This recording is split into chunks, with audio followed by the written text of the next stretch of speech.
Today is a day years in the making. The new Buck O'Neil Bridge is about to be finished. KMBC 9's Jamie Weiss is live this morning with a look at how we got here. Hi, Jamie. Good morning. Hi, good morning, Cody and Donna. I can't believe this day is finally here. We are already starting to see some of the MoDOT crews making their way over to the Buck O'Neil Bridge construction site. And, you know, I spoke with one of them as he was walking over, and he said he's a little bit anxious, but he's also just excited that this project is finally coming to an end. And this is a project that's been a labor of love. Let's talk about how we even got to this point, because we're, of course, talking about the Buck O'Neil Bridge project. And before it was the Buck O'Neil Bridge, it was the Broadway Bridge, went over Broadway. It was originally built in the 1950s over the Missouri River, but it was named in honor of Negro Leagues baseball legend Buck O'Neil back in 2016. That was 10 years after his death. Over the last 6 decades, the bridge had undergone maintenance through 2018 when MoDOT engineers deemed the bridge no longer safe for continued long-term use. That's when they decided to build a new bridge, or should I say bridges. Well, fast forward to June 2021, MoDOT and their partners broke ground on these new bridges, which would connect not only 169 Highway to downtown, but I-35 directly to 169 Highway as well. Earlier this year, crews opened a path for 169 Highway northbound, but that route is going to officially reopen today after that ribbon cutting ceremony takes place. So the bridges here are, of course, named after Buck O'Neil. This is a multi-million-dollar project, one that, of course, has taken years. It's also seen some issues along the way because of weather. We talk about this every morning when we give you your traffic report, that it is always a weather-pending project, and that has been the case here on the Buck O'Neil Bridge project. They had to deal with record low river levels on the Missouri River. They also had to deal with snow, with rain, because this is Kansas City. But the good news is this project is coming in on time. There are no major delays that are slowing this project into even next year. It will open on time December 1st. And the project manager says they're just grateful they've gotten to this point where they can finally start to ease the traffic woes of so many Kansas City drivers. As for what's next, so after the ribbon cutting, the main change that people are going to see initially is the movement of northbound. Then we got to spend a couple weeks reconfiguring some things on southbound. And so we're anticipating that sometime mid to late October, people will come off of the detour and back onto southbound. and flyovers, what time? So right now for the flyovers, we're anticipating mid-November, somewhere in there. And then that'll give us a little bit of time to clean everything else up and wrap this whole thing up. So the big takeaway from that is soon you will finally be able to travel southbound on 169 Highway. You'll be able to drive much easier to the downtown airport. That's coming up in a couple of weeks. The big reopening today is going to be for 169 northbound. So let's talk about how that's going to impact your morning drive today, because again, you can't take 169 northbound until after the ribbon cutting. I'd say noon is probably the earliest you'll be able to do so. So evening drive is fine. But this morning, if you need to get north of the river, your best bet is like what we did a couple years ago. So you're taking 435 northbound on either side of the state line, maybe I-35 northbound, Missouri 9 Highway, or you could take 635.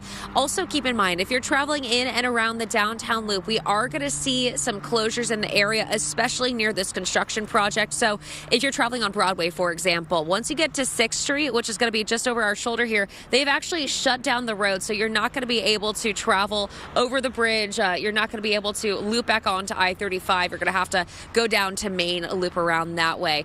Coming up in our next half hour, we are going to talk about some of the dignitaries who are going to be out here speaking at this ribbon cutting ceremony this morning. We're going to hear from Negro Leagues Baseball President Bob Kendrick, who is, of course, going to be talking about the life and legacy of the legendary Buck O'Neil. That's coming up in the next half hour. We're also going to get to hear from Mayor Quinton Lucas, from Governor Mike Parsons at today's ceremony. So it all kicks off at 10 this morning. We'll bring you all the latest coming up in just a bit. Cody, Donna. Hi, good morning, Donna. We wanted to change up our vantage point now that the sun is starting to come up, because look, you can actually make out one of those brand new flyovers that directly connects 169 Highway to I-35. Like you said, this is a project years in the making. And to get to this point, we need to first take a look back at how we got here, because this Buck O'Neil Bridge project initially started as just the Broadway Bridge. It was built back in the 1950s over the Missouri River. It was named in honor of Negro Leagues baseball legend Buck O'Neil back in 2016. 2015, 10 years after his death.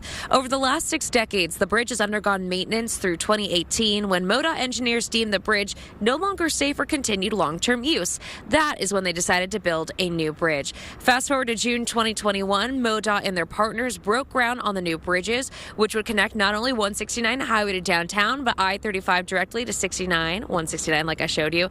Earlier this year, crews had opened a part of 169 highway northbound, had closed this past weekend just so they could get ready for today's ribbon cutting, but it is officially going to be reopened for good after that ribbon cutting today. So building this Buck O'Neil Bridge project, it has been a multi-million-dollar project that is coming in on time, but MoDOT engineers had to deal with a lot of weather. We always say construction work is weather pending, and they saw all of it. They saw snow delays, rain delays. They even had to deal with low levels on the Missouri River. But the project manager says they're just grateful to have gotten to a point where they are finally going to be easing traffic woes for drivers soon. So what's next?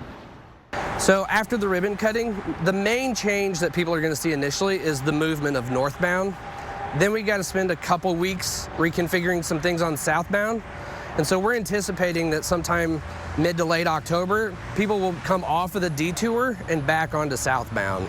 And flyovers, what time? So right now for the flyovers, we're anticipating mid-November, somewhere in there. And then that'll give us a little bit of time to clean everything else up and wrap this whole thing up.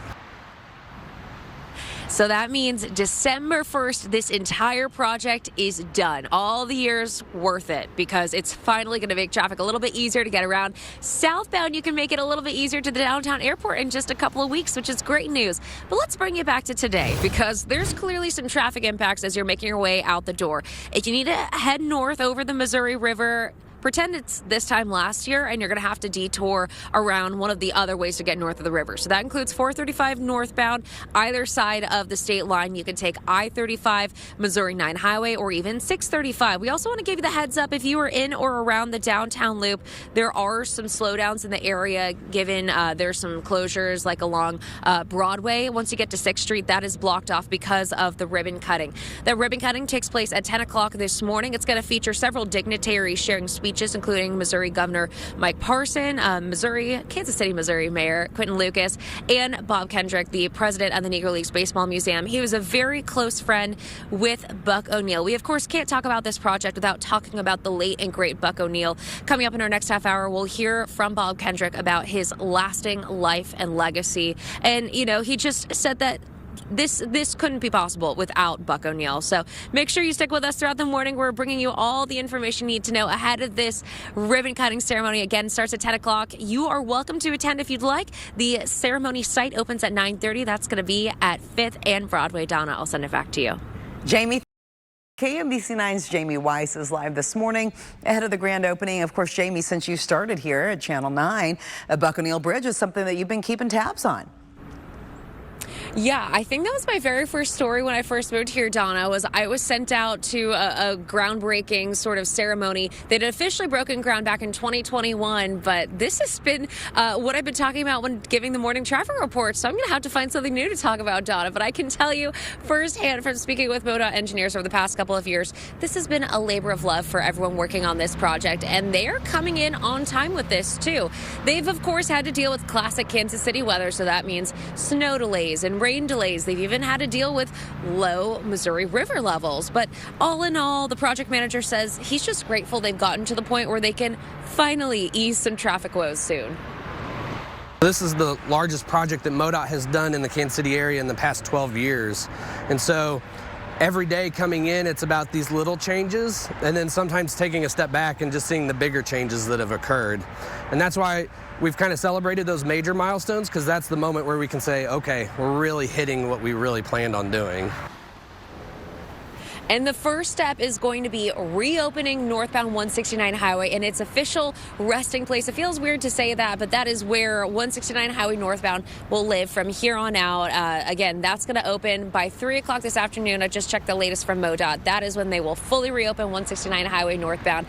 This is, of course, the Buck O'Neil Bridge project. We can't talk about this project without talking about the life and legacy of the late and great Buck O'Neil. So even though these are now bridges, 2 flyovers and two bridges. It's called the Buck O'Neil Bridge because of legislation put in place back in 2016. It designates any 169 highway over the Missouri River to be named for Buck O'Neil, which is why this is the Buck O'Neil Bridge project. And it's something we spoke about with Buck's good friend, Bob Kendrick, the president of the Negro Leagues Baseball Museum. If anyone deserved to have a bridge, it would be Buck O'Neil. So this is kind of the culmination of one aspect of his illustrious life that will literally connect us, because he was the consummate bridge builder. Yeah, he connected us in ways, and I've been blessed to have been around him for so many years, traveling around the country, and to see him being celebrated. It is almost as if he's still with us, and his spirit certainly resides here at the Negro Leagues Baseball Museum. Kendrick is one of several dignitaries that's expected to speak at today's ribbon cutting. We also plan to hear from Missouri Governor Mike Parson and Kansas City Mayor Quinton Lucas.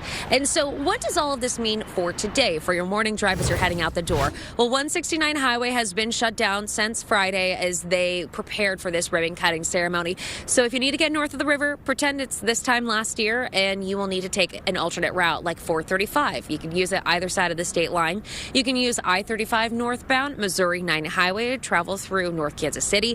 You can also take 635. And keep in mind, if you are traveling in the downtown loop, there are several closures leading up to this ribbon cutting ceremony, especially on Broadway, leading up to what was the Broadway Bridge. There's a lot of closures there. 5th and Broadway is where this ribbon cutting ceremony is going to take place at 10 o'clock this morning. The entire community is welcome to come out and celebrate this lasting legacy of Buck O'Neil, and just the fact that traffic's going to get a little bit easier. You'll be able to get to and from MCI to the Midtown area a little bit easier. You can get to the downtown airport a little bit easier in a couple of months. And even though today is the ribbon cutting, Donna, we do want to mention it will be a couple of months still until these flyovers are officially open. This whole project will be completed by December 1st, but this is just the next step in the finality of this project, Donna.